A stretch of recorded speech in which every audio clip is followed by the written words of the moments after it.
Thyroid function tests are very commonly performed tests. So why don't we discuss a few basics? The hypothalamus secretes the thyrotropin releasing hormone, which stimulates the anterior pituitary to release the thyroid stimulating hormone or TSH. The TSH in turn will act on the thyroid gland and stimulate it to produce and release the thyroid hormones, that is T3 and T4. The T3 and T4 has many functions relating to metabolism, growth, development, etc. But apart from that, they have an interesting negative feedback effect. They act on pituitary to decrease the secretion of TSH as well as hypothalamus to decrease the secretion of TRH. So this is basically a control mechanism to prevent the overproduction of T3 and T4. The T4 and T3 released in blood is bound to proteins in the serum, most commonly TBG or thyroxine binding globulin. The bound T4 and the bound T3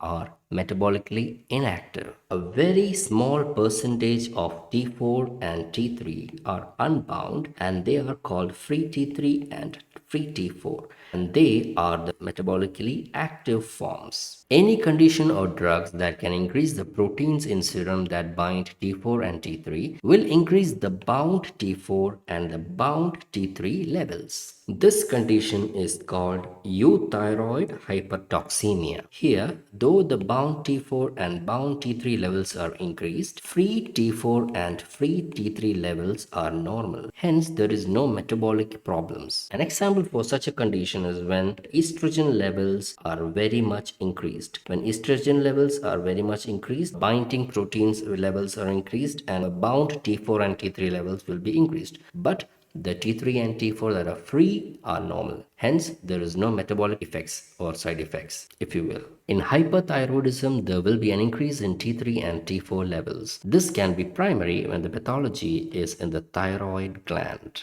Here, the TSH will be low. An example for this, Graves' disease. In Graves' disease, there will be decreased TSH and usually increased T4 and increased T3 levels, which is one of the most important causes of primary hyperthyroidism.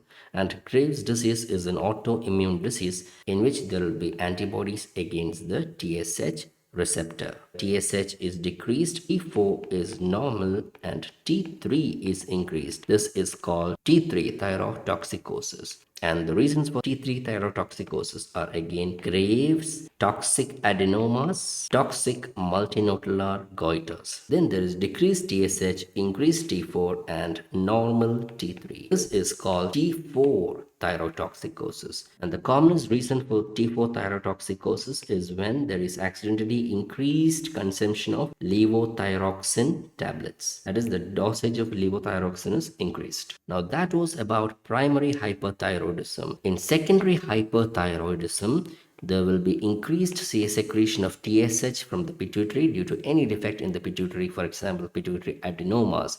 This will result in increased T4 and increased T3 levels. Here, the negative feedback from the T4 and T3 will not be effective because the cause is in the pituitary that is releasing excess of TSH. Coming to hypothyroidism, it can be primary when there is a failure from the part of the thyroid gland to produce adequate hormones. Here, the TSH will be increased because the pituitary is functioning well, but T4 and T3 will be low. This can be seen in a condition called Hashimoto Thyroiditis and in people who have undergone total thyroidectomy surgery or radioablation of the thyroid gland. Now, Hashimoto Thyroiditis is an autoimmune condition. Here, there will be TPO antibodies. Interestingly, in Hashimoto, at times, you can see hyperthyroidism. If so, it is called Hashitoxicosis. That is, Hashimoto can present with hypothyroidism as well as hyperthyroidism. Usually, it is hypothyroidism, but rarely it can be hyperthyroidism. Then it is called Hashitoxicosis. Now that was about primary hypothyroidism. In secondary hypothyroidism, there is a defect in the pituitary gland. There is reduced secretion of TSH. So due to the reduced secretion of TSH from the pituitary, there will be reduced T3 and reduced T4.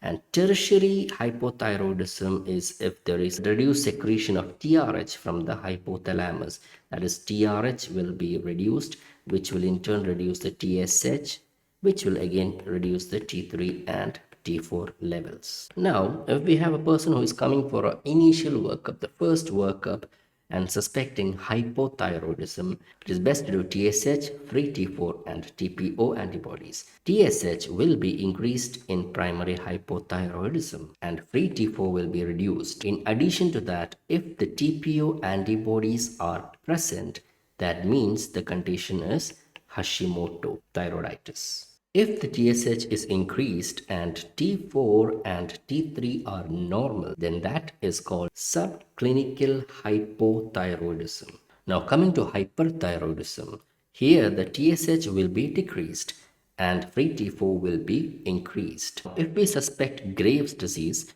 we have to do TSH receptor antibodies, which will be positive in Graves. The TSH is decreased and T3 as well as T4 are normal. This situation is called subclinical hyperthyroidism.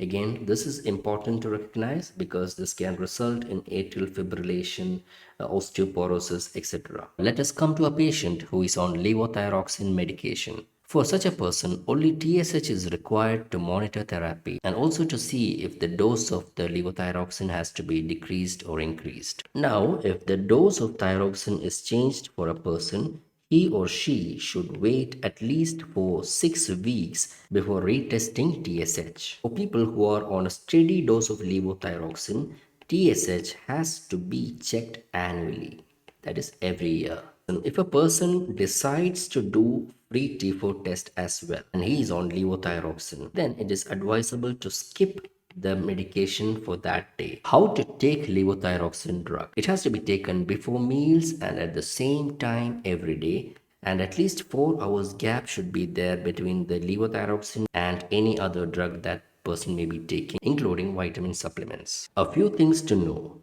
Non-thyroid illness or NTI, that is any severe illness, can affect the thyroid hormone levels. So if a person is having a severe illness, usually TSH will be low and T4 can be high and T3 will be low or normal. But this can vary depending on the time of illness and how the person is recovering. Many drugs can affect the thyroid hormone levels, example being amiodarone. So an understanding of these drugs and their effects are very essential, but that is beyond the scope of this discussion. So that is it. Thank you.